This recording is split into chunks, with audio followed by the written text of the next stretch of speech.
Hello guys, आज की story बहुत ज़्यादा डरावनी होने वाली है। आई होप कि ये स्टोरी आपको अच्छी लगे और आपको भी अपनी स्टोरी मुझे शेयर करनी हो तो आप मुझे मेरे जीमेल पर अपनी स्टोरी भेज सकते हैं। आज की स्टोरी शुरू होती है दिल्ली से। निखिल की फैमिली में 4 लोग थे। उसके मम्मी पापा वह और उसका छोटा भाई वैभव। निखिल और वैभव दोनों बहुत अच्छे दोस्त भी थे, क्योंकि एज में ज़्यादा गैप ना होने की वजह से ये दोनों काफ़ी इन्जॉय करते थे। वैसे तो ये लोग दिल्ली में रहते थे, लेकिन इनका गांव उत्तराखंड था और किसी कज़न की शादी में यह सब उत्तराखंड जाने वाले थे। निखिल और वैभव काफ़ी ज़्यादा इसके लिए एक्साइटेड थे, क्योंकि अभी तक यह 12th क्लास में ही थे। कॉलेज शुरू होने वाला था और इसकी एक्साइटमेंट बहुत ज़्यादा थी। उत्तराखंड जाने के लिए निखिल का परिवार काफ़ी ज़्यादा उत्सुक था। ज़ोर शोर से तैयारी चालू थी। मम्मी ने साड़ियों की शॉपिंग की और पापा ने अपने अपने कपड़ों की। सभी भाइयों और कज़न्स ने मिलकर बहुत सारी प्लानिंग भी की कि शादी में ऐसा करेंगे, शादी में वैसा करेंगे, इस तरह से हम लोग डांस करेंगे। निखिल की फैमिली उत्तराखंड के लिए कुछ दिनों में रवाना हो जाती है। करीब 10 से 12 घंटे का सफ़र तय करने के बाद वह सभी घर पर पहुंचते हैं। घर पर पहुंचने पर उन्हें दिखता है कि पूरा गांव सजा पड़ा है। निखिल ने जब यह सब देखा तो उसे समझ नहीं आया कि यहाँ क्या चल रहा है, यह पूरा गांव क्यों सजा हुआ है। लेकिन निखिल को इससे ज़्यादा फर्क नहीं पड़ा। वह चुपके से वहाँ गया और अपने भाइयों और कज़न्स के साथ खेलने लगा। उसके बाद खेलते खेलते निखिल को बहुत भूख लग गई, तो वह गया और चुपके से दोनों भाइयों ने मिलकर किचन में रखी हुई मिठाइयाँ खा ली। जब गांव में एक चाची किचन गई तो उन्होंने कहा कि मिठाइयाँ किसने खाई, तो ये दोनों बहुत मस्ती में थे। इन्होंने झूठ कह दिया कि नहीं नहीं, हमने तो नहीं खाई हैं। और धीरे धीरे रात होते होते उनके ख़ानदान से बहुत सारे लोग आते हैं, जिस कारण से निखिल और वैभव को 10 से 12 भाई बहन का ग्रुप मिल जाता है। सभी लोग रात भर मस्ती करते हैं। कोई अपना सिंगिंग दिखा रहा होता है तो कोई मस्ती में लीन होता है। इन्हीं में से कुछ भाई बहन ऐसे होते हैं जो भूत प्रेत की बातें भी करते थे। वह सब इतने भी छोटे नहीं थे कि उन्हें ये सब समझ ना आए, लेकिन वैभव और निखिल को यह बात मजाक लगती थी, क्योंकि उनके अधिकतर भाई बहन उस उत्तराखंड इलाके से ही थे, जो कि गांव में रहकर उस सब बातों को सुना करते थे। लेकिन ठीक इसके उलट वैभव और निखिल दिल्ली रहते थे। उन्हें भूत प्रेत जैसा कुछ सुनने को नहीं मिलता था और बार बार उनकी बातें करने पर यह लोग हंसने लगते थे। दूसरे दिन शादी का फंक्शन शुरू होता है। सभी बच्चे बहुत एक्साइटेड होते हैं कि हमें नए नए कपड़े पहनने को मिलेंगे। सभी तैयार होते हैं। तैयारी करने के बाद सभी मंडप की ओर जाते हैं। निखिल और वैभव खूब इंजॉय कर रहे थे, क्योंकि यह दोनों पहली बार किसी मैरिज को अटेंड कर रहे थे गांव में। इससे पहले उन्हें आइडिया नहीं था कि गांव में ऐसी शादियां भी होती हैं, क्योंकि यह तो पहली बार ही यहाँ आए थे। धीरे धीरे कर शादी शुरू होती है। पंडित जी मंत्र कहना शुरू करते हैं। सभी फैमिली वाले गेट टुगेदर कर रहे होते हैं। बहुत हंसी खुशी का माहौल होता है वहाँ पर। लेकिन अचानक से वह माहौल नेगेटिव हो जाता है। ऐसा मानो कि इतनी ज़्यादा हंसी खुशी का माहौल अचानक से सन्नाटे में बदल गया हो। सब एक साथ चुप हो जाते हैं। और ऐसा इसलिए होता है कि वहाँ पर एक बूढ़ी आंटी आती हैं। एकदम काले लिबास में वह आंटी धीरे धीरे आगे बढ़ती हैं। वैभव और उसका भाई इस बात से अनजान खेलने में लगे होते हैं। उनकी मस्ती चालू रहती है और उसकी दूसरी तरफ वो बूढ़ी आंटी धीरे धीरे बहू और दूल्हे और बहू की ओर बढ़ने लगती है।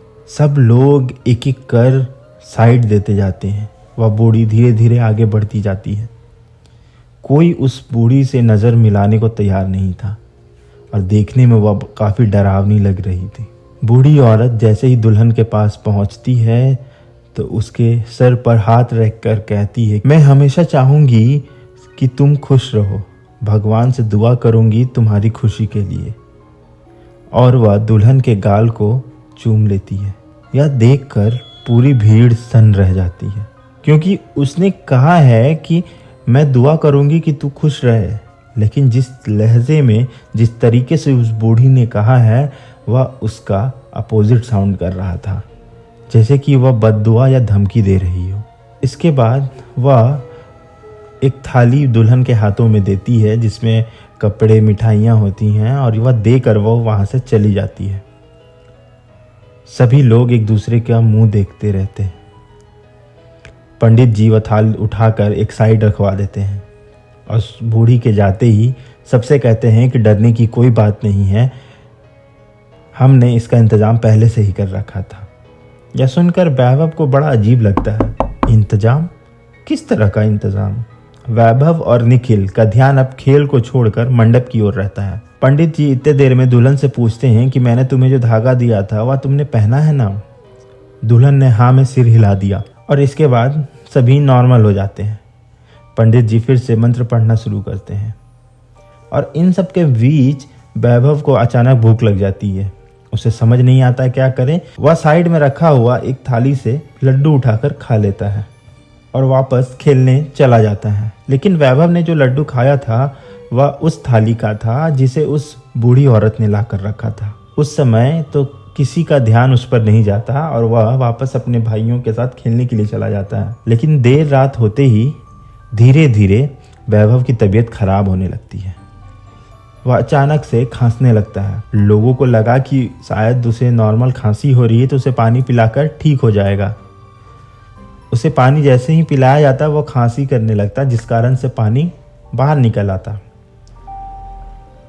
उसकी खांसी बढ़ती जा रही थी।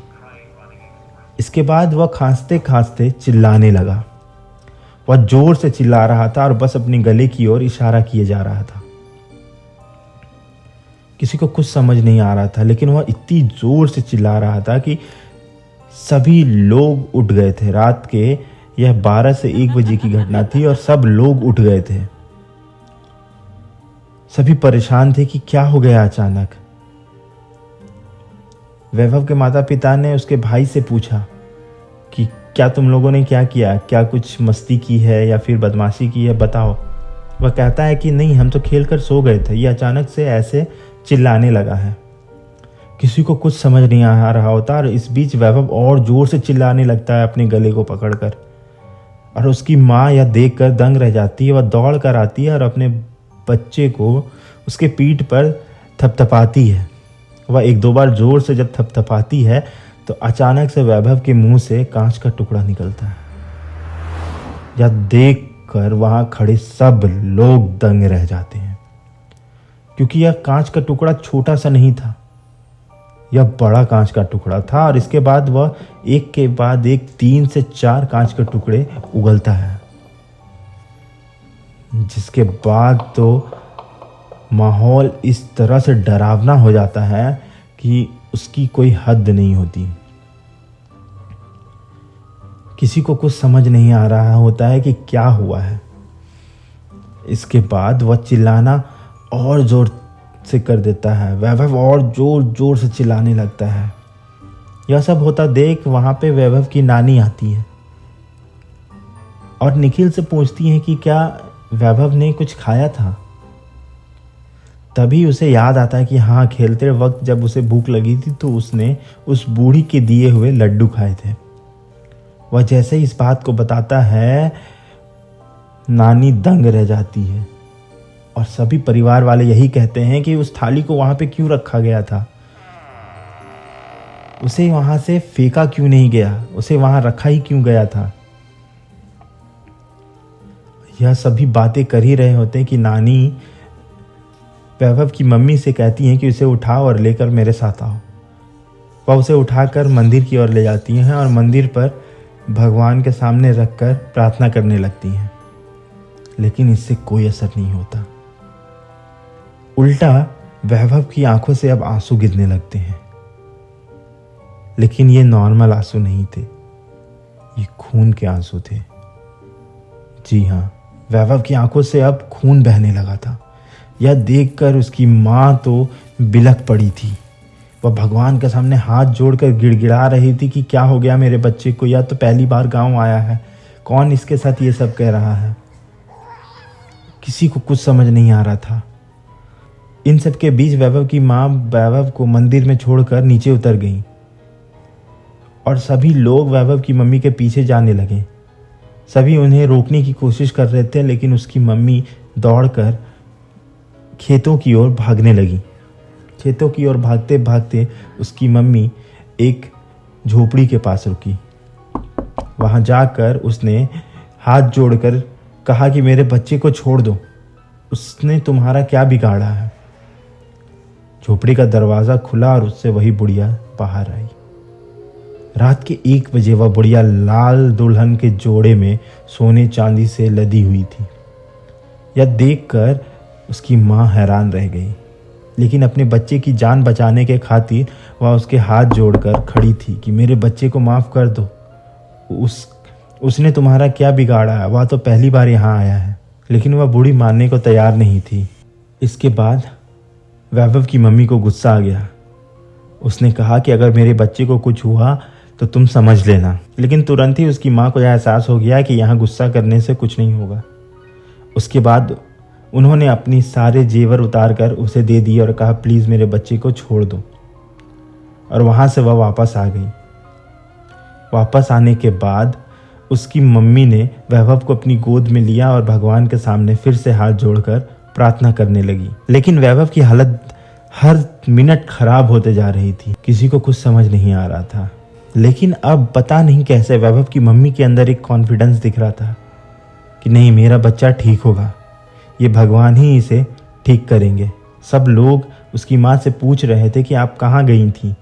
तो वैभव की माँ ने बताया कि वह उस बूढ़ी के पास अपने सारे गहने देकर आई हैं और मेरे बच्चे को छोड़ देने की गुजारिश करके आई हैं। इन सब के बीच गांव में जब हो हल्ला हो जाता है तो एक पंडित जी आते हैं। उनके एक हाथ में कमंडल होता है और दूसरे में सूखा हुआ फूल होता है। वह पहले वैभव को कमंडल से जल पिलाते हैं।